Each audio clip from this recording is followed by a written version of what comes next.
Good afternoon, everyone, and welcome to today's Meet the Author webinar. Our curriculum today is the 4-H Officers Handbook developed by the University of Illinois. I'm Elena Massler with the National 4-H Council, and I'll be your moderator today.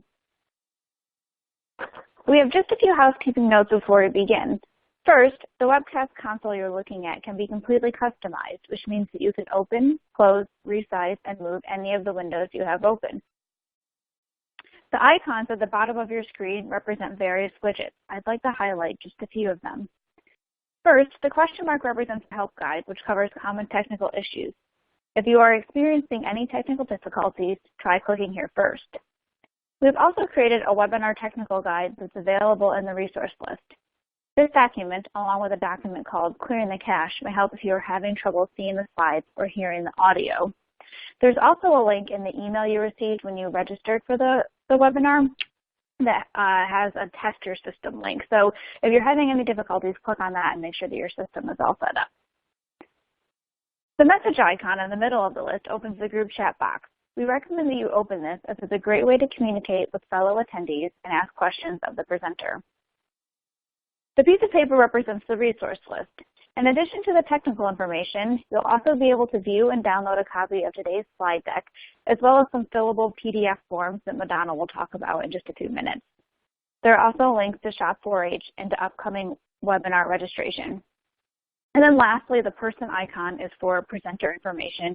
This contains the speaker's bio and contact info. We are recording this webcast, and it will be available in approximately 1 day.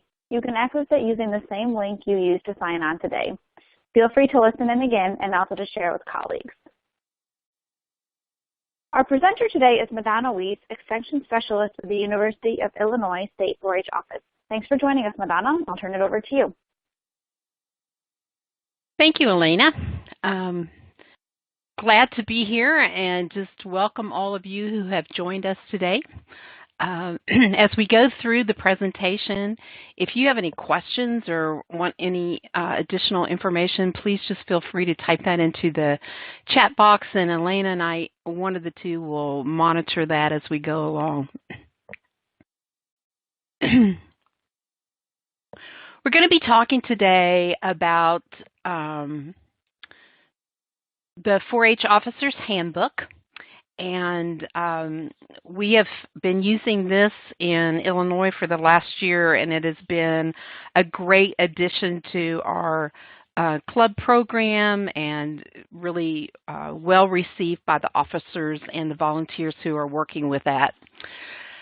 And so I just want to go over the things that we'll be talking about as part of the webinar is keeping clubs meetings interesting, developing a plan or an agenda for club meetings, having the opportunity to practice the role and responsibility of a 4-H club officer or leader, how to conduct a business meeting, using committees effectively, planning hands-on learning activities, including social time in club meetings, involving all club members in club activities, and delegating responsibilities to others and committees.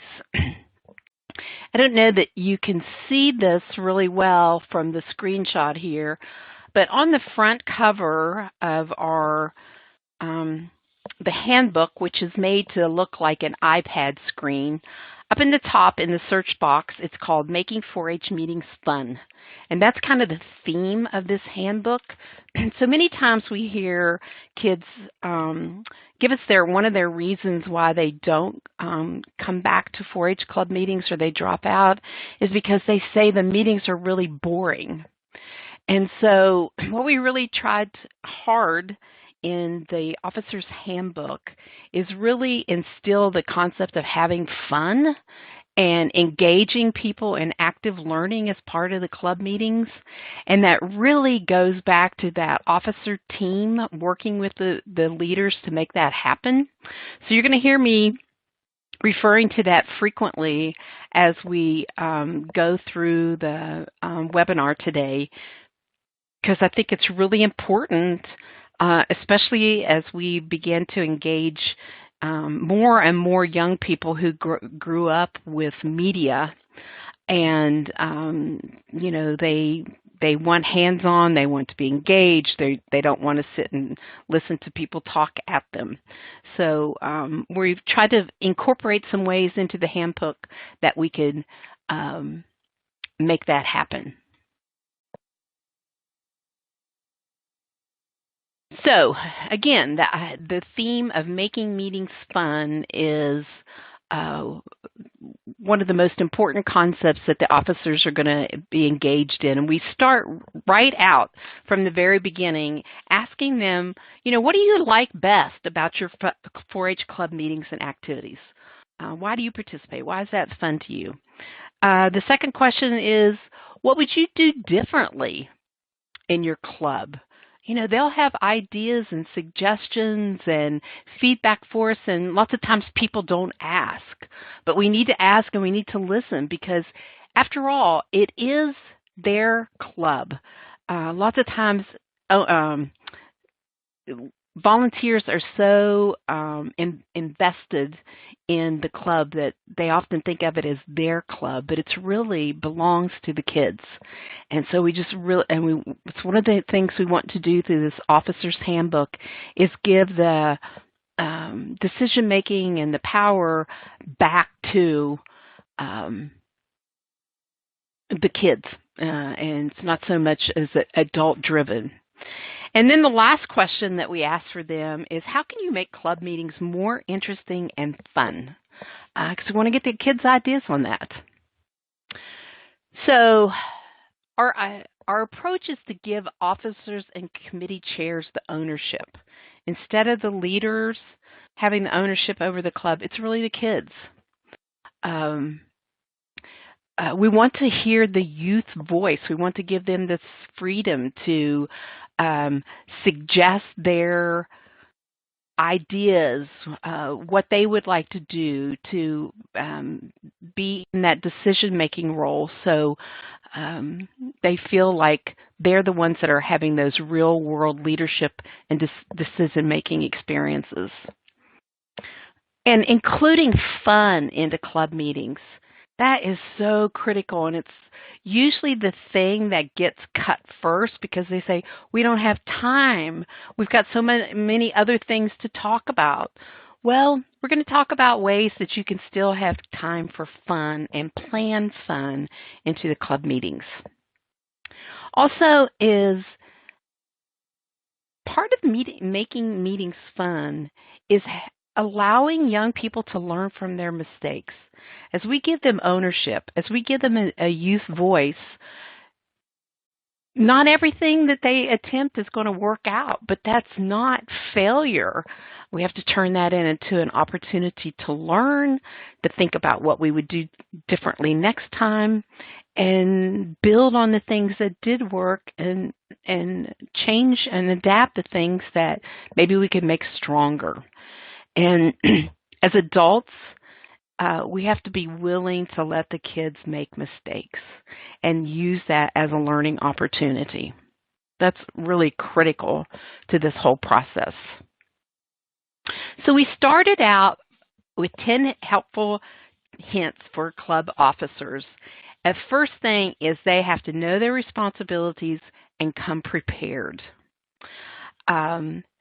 Many times as I work with staff here in Illinois, and they're getting ready for officers training, what they want to do is break down the Officers Handbook, and they want to work separately with the secretaries. Everybody's working in a silo. Well, this handbook takes a different approach. That leadership team has to be integrated.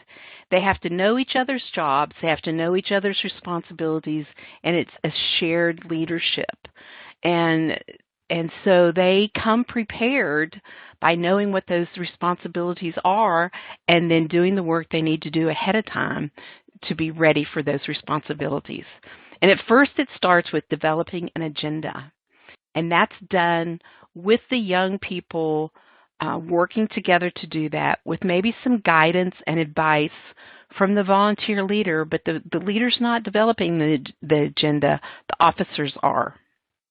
Our goal is to keep those business meetings short, no more than 20 minutes. And people say, what? We can't do that in 20 minutes. Well, today I'm going to tell you how you can do that. And one of the first steps is to appoint and use committees. I've seen so many club meetings get bogged down because they try to plan an event or activity with 25 or 30 kids, and it's not going to happen. You need a smaller group of people hashing out the details and then reporting back to the larger group. And when that happens, you can keep your business meetings short. But when you try to work out the details in the business meetings, it's not going to be short. But unfortunately, that's when kids start disconnecting because they're bored and they don't feel like they have a place. Everybody else is talking over them, or there's a few people talking, and so using committees effectively and efficiently is very important. Also, including social time in each club meeting. You know, kids like to come to 4-H meeting to have fun. They want to spend time with their friends, meet new people. They like doing the hands-on activities. So we need to keep that social time as an important part of the 4-H club meeting, because it's really important to young people, that social time, especially the older they get, the more that social time means to them, spending time with their friends, hanging out, talking, doing things together. It's also important that we start meetings on time and end on time. If you sit around and wait for the stragglers to show up, what that does is has more and more people start showing up later because they think, well, the meeting's supposed to start at 7, but it never starts until 7:30, so we're coming at 7:30. But if you,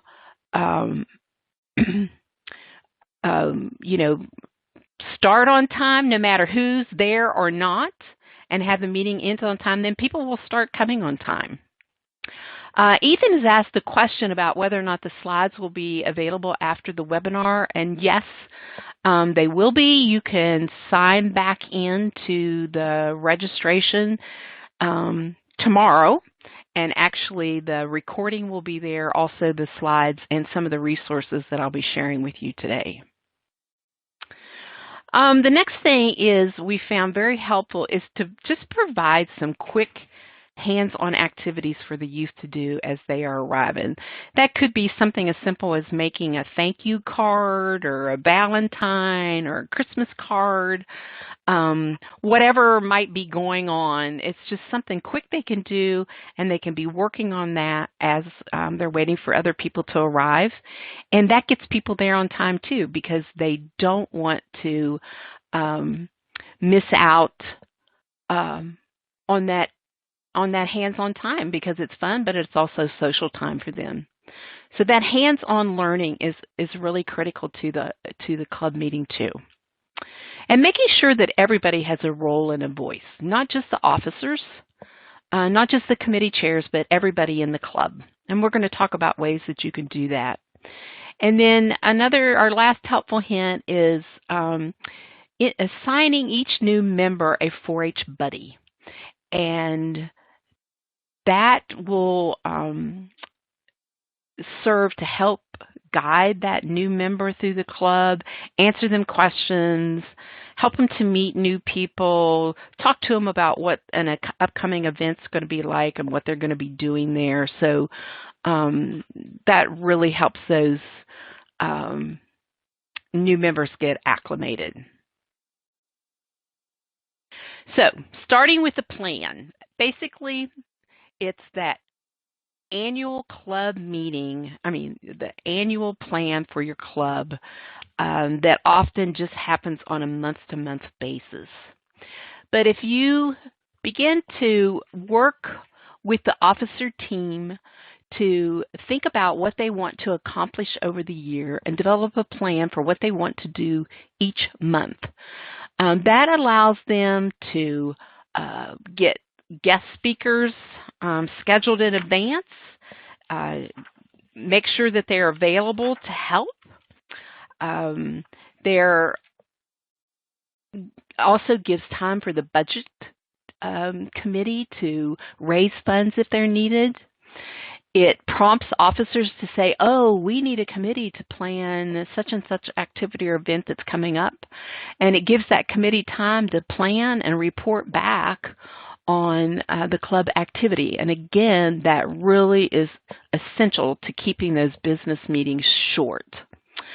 It also allows the club to create a club calendar for members and their families, so they can look at the calendar and they have dates for things, and they can put it on the calendar and plan ahead. And so there's less, well, we can't come because we scheduled something else. We didn't know this was going to happen. And so it's really important to get those dates on the calendar as far in advance as possible. And it also encourages the club members to be prepared with their projects and presentations and reports and other things that they may be sharing at the club meeting. Now, the form that you see on the left-hand side of the page, the 4-H Club Program Plan, is included in the handbook. And it's something that the kids could make copies of that and just write in the information. I've also shared the files, and Elena has included those in the resource pages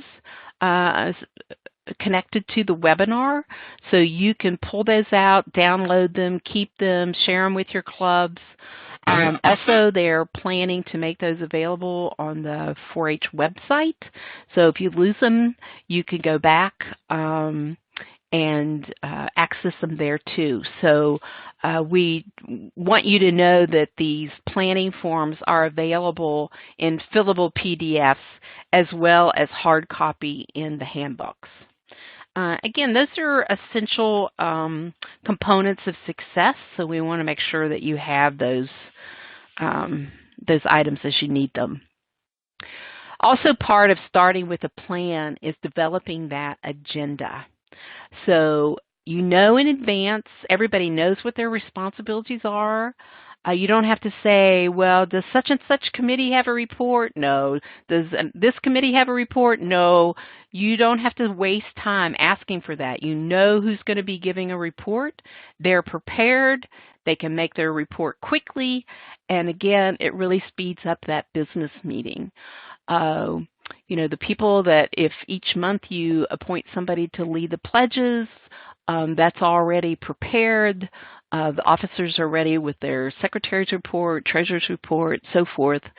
So that preparation and pre-planning are essential to keeping those business meetings short. And then if you'll notice, I've also included that social time on the agenda. You know, the recreation, 15 minutes. The recreation doesn't have to be long. It doesn't have to be involved, but just give the kids time to do something fun. And there's all kinds of ideas that are available out there on the web. You can search for those ideas or bring back some of those old classics that may be fun that the kids have done. But including that social time is important. And also the snacks. You could have the snacks at the beginning if that's the way you want to pull the kids together. They could be shared as part of the recreation. But again, that's something that kids really enjoy doing. And sometimes you need to set a maximum amount that you want families to spend on those so people don't feel like it's going to be a burden to their families to provide snacks. Or you may have to have multiple people bring snacks, but again, it's that social aspect to the club that the kids really like, and it's something that doesn't take that much time or effort, but it's important for the kids. Craig is sharing that Google Docs is a good place to post the agenda and helps everyone to be accountable and prepared, and that's a great idea. Also, there's different kind of social media that you could take a picture of the planned agenda and post it, and kids can look at it there. So lots of ways to connect with kids, and we need to be creative and find ways that they're accessing media and use it. Kids, I think today, email is pretty much dead to them. So we need to find ways to access them in the ways they want.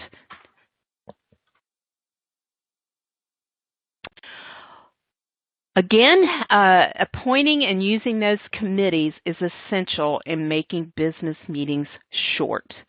And this form helps those committees to be successful. You start by telling them what their purpose is. What do you want them to achieve? When's the deadline for them to report? Also, has there already been a date and time set for the event? If we know that, hopefully if you've done your annual plan for the club, they know when their time of their activity is going to be, and so you can just remind them of that. Where is it going to be? Has there been a budget set up? Has that fundraising committee been at work raising those funds? And then I think it's important to identify a chair. It should be somebody with some leadership experience that they've had in the past. But as you appoint committee members, it's really good to have a mix. And this goes into providing kids that youth voice and making them feel a part of the club and be involved, so that they're working with people that have leadership experience. They may just be a beginner learning, but that's how they develop those leadership skills, by working together and learning together, and those experienced youth serving as role models and coming alongside and helping the new people. Again, this needs to be youth-led. It's not for the adults to be making the decisions, but the kids. The adults can guide and suggest, but they let the kids do and make the decision. That's what's going to grow their leadership and decision-making skills. Again, the reminder, we have to allow for mistakes and be a safe place for mistakes to happen. So rather than feeling like a failure, they're going to say, okay, what can we learn from this experience? What can we do differently next time? I think that's critical in building the confidence in the kids, building their competence, and making them willing to continue serving in that leadership role. Thanks for the amen, Craig. Also, I think the secret to a successful business meeting is using parliamentary procedure. You don't have to, be able to give the FFA demonstration on parliamentary procedure and all the rules and regulations that come along with that. But if they know the basics about making motions and getting seconds and when to have discussion and how to vote, and those are the important parts. So this is just a quick basic guide to using parliamentary procedure. Lots of times clubs will work towards reaching a consensus, and consensus building is effective, but in some instances you just need to take a vote and make a decision. Consensus building takes longer, and there are times when that is perfectly acceptable. But for most of the things that you'll be doing as part of the club decision making, it's just going to be voting. And so you need to use those parliamentary procedure basics just to make that happen.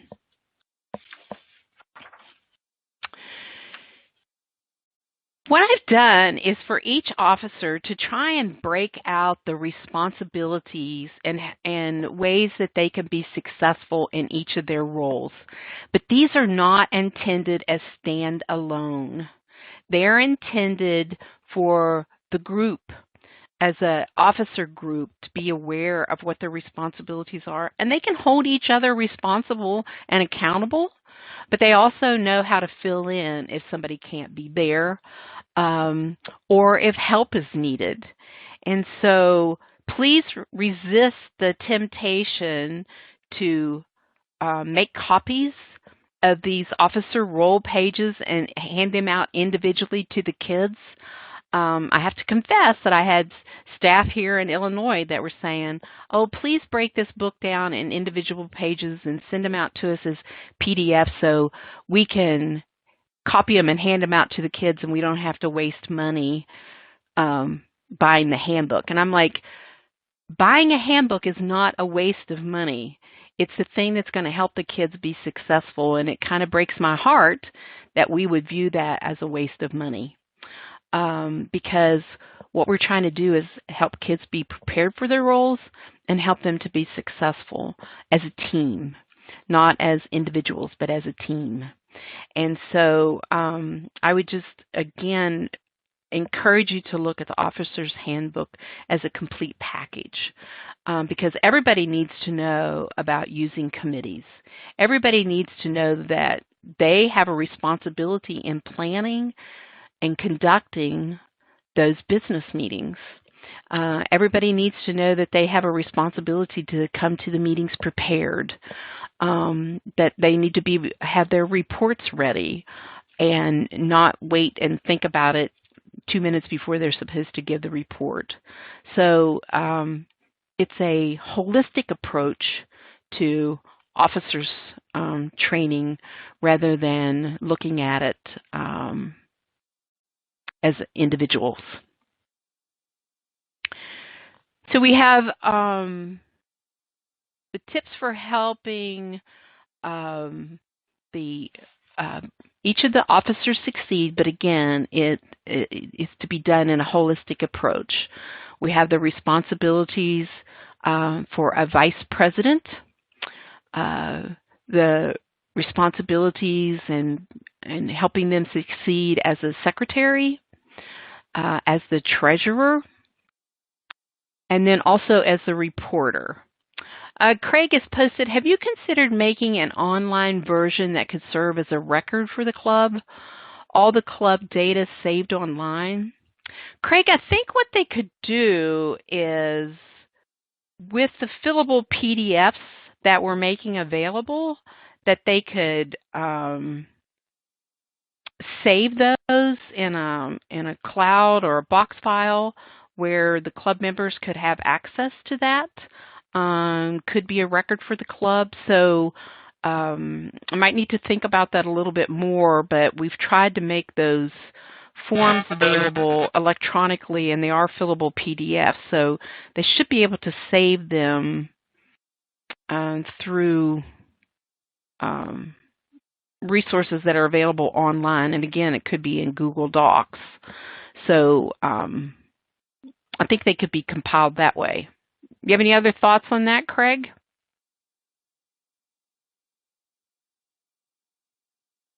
Oh, yes, for the members to have access to them as they complete their portfolios and record books. Yeah, so it would need to be a public file. And so probably setting something up on Google Docs might be the easiest way to do that. Under those responsibilities as a reporter, I want to talk about this a little bit specifically because, you know, the days of really getting anything printed in the newspaper are becoming less and less, especially in suburban and urban areas where you're competing with, having to pay to have things printed in the paper. So, and a lot of our kids are accessing things through social media, which is wonderful. And so I've shared with them in the book different ways that they can set up groups and pages on Facebook and Instagram, etc., so that they can share that with their club members and really stress the fact that they need to make those private groups so that only the members of the club can access those. And again, that's just for their own personal safety. And so it's important that we talk to those reporters about safely using social media. Especially as social media sometimes is used as a weapon against other kids. So in keeping their club members safe, it's really important that those reporters understand that if they're going to share a photo online, that they need to have permission to share that, especially if it's going to be outside their private group that they've set up for the club. So they need to have a photo release signed before they share those. And the club may want to get those photo releases at the beginning of the club year. And so if somebody does not want any photos posted online, then you know in advance not to include them in photos that are going to go on social media. And if you do post pictures on social media, it's important not to tag people. If they want to come along after the fact and tag themselves, that's one thing. But we as reporters and as club members should not be tagging other people in pictures. And also, photos should be positive. We don't want to put anything online that's going to hurt or shame or embarrass anyone. In 4-H, our focus is on positive youth development, and so in no way do we ever want to cause anyone any pain by what we post on social media. And then at no time should we share any personal information on social media posts, whether it's names, addresses, phone numbers, etc. Those all need to be done in private messages. Also, in writing for social media, there's a different approach than whenever we typically are writing for news media. We should use short, informal words and sentences. Keep it short. Most posts have a picture and about 3 sentences. That photo will get more people to read, but you also want to keep your language short. And if club members want to comment and share your club posts on their personal pages, that increases the number of people that are going to be seeing that. So you need to make sure that when those are posted, you have the privacy settings that limit who can see them, but also who can share them and to how many. So those are some things that we really, really need to be teaching our reporters about social media and there's some additional guidelines in the book, in the handbook. And then, lots of times the recreation leader is that little beginner 4-H that we often put into that position to help them feel like we have some younger leaders, but we don't always prepare them or give them the resources that we need or the confidence they need. And so it might be good to pair a younger member with an experienced member to do that role together, because it takes courage to get up in front of the group and tell them what you're going to do, and sometimes that's challenging for those new members. So I would suggest that might be a shared experience, and it's again an opportunity for those new members to really grow in their leadership, but working in partnership with another person. And I've shared some ideas in the handbook on where they can find some of the different types of activities that they may do with their club members as part of that social time. The one thing that on the last page of the book, we've added a page for the officers to record their name, phone number, email, or other way that they want to be contacted. So all the club officers have contact information for each other and for the leader. You could also include the 4-H staff people if you wanted them to share that information. So they can easily contact staff members. But I think it's critical that we make sure that they have that information and not assume that they're going Kids are usually very quick to share their phone numbers and social media handles and stuff, but not everybody may be included in that. So that wraps up the overview of the handbook. So I want to ask at this time if there are any questions, and if so, you can enter those into the chat. And just a reminder, as you are looking for the resources, that those are available on the resource page where you signed in for the webinar. And we are making those available to you to download as fillable PDFs. And you can disseminate those to your members along with the handbook, because again, it's a total package. It's not, we don't want people working in isolation. We want them working as a team. So thanks, Craig, for your compliment. Appreciate that.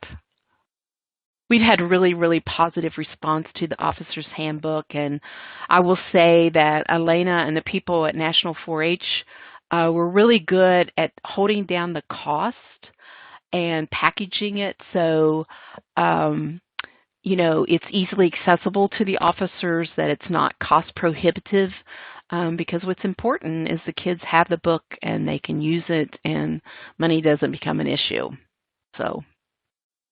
And on that note, a lot of people on the call may already know, but we hold a sale every April where all curriculum is 25% off, so that brings the cost down even more. So keep your eyes peeled for information about the sale, along with the ordering worksheet and a curriculum catalog. Those will all be coming soon.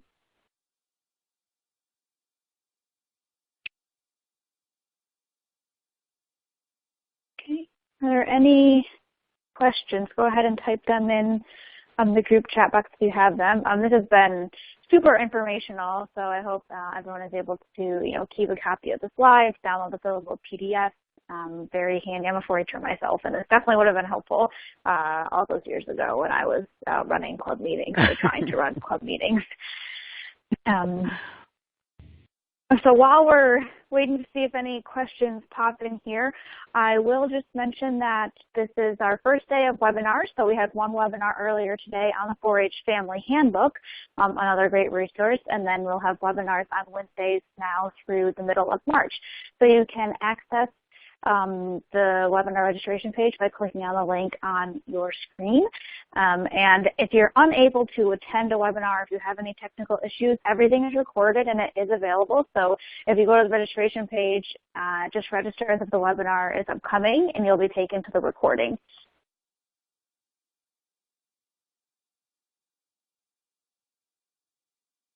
Okay, it looks like there are not any questions coming in. I'm glad everyone found this informational. So I'd just like to thank Madonna for her time in both developing the content as well as presenting today. We are offering it on shop4h.org, and as Madonna mentioned, we'll get those fillable PDFs available for download soon, so hopefully by the end of this week. Madonna, any last comments? No, I just appreciate you all joining us today, and hope that you find the handbook to be helpful. And if you have any feedback as you use it and want to send that along, that would be great too. Yeah. Okay, well, thank you everyone for joining us today, and enjoy the rest of your day. Take care.